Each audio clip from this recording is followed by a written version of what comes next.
Haai julle, ek wil sommer net graag iets met julle deel vandag en dit is uit Markus 1 vers 35 tot 38.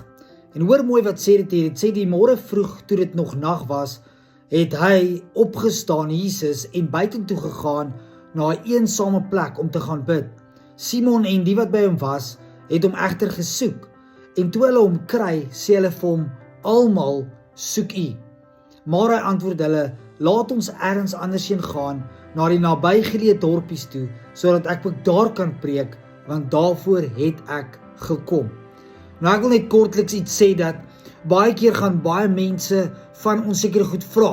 Dit kan tyd wees, hulle gaan wil hê ons moet hulle help met sekere goed, en al hierdie goed is alright, ons kan dit doen, ons is hier ook vir mense. Maar ek wil ook kom sê dat ons moet prioritiseer in die sin van ons moet seker maak dat dit waarvoor God ons geroep het ook 'n plek kry. So ons kan nie ten koste van die roeping iets doen, want dit is wat Jesus hier kom sê. Hulle sê almal soek U, almal soek van U, almal wil U tyd opneem. En dan kom sê Jesus, luister, ek is nie net geroep vir U nie, ek is geroep vir ander dorpe.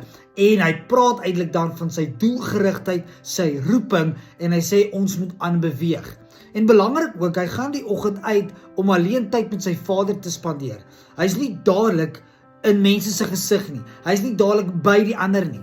En so ook wil ek self social media hier inbring. Hoeveel van ons sit nie dadelik eers ons fone aan nie, en dadelik gee ons onsself en van onsself vir die mense om ons, of vir die mense op sosiale media, waar ons behoort eers onsself vir God te gee, toewyding aan hom te gee, ons roeping in hom te volg. En so wil ek jou kom bemoedig vandag. Yes, ons kan onsself vir mense gee, ons is hier om te dien en om diensbaar te wees, maar nie ten koste van ons roeping en ons toewyding aan God nie. Dit moet eers te kom voordat ons impak kan maak daar buite. Jesus is vir ons die voorbeeld en mag ons daai voorbeeld volg. Julle moet 'n awesome dag hê, so prioritiseer en maak seker jy sit God eerste.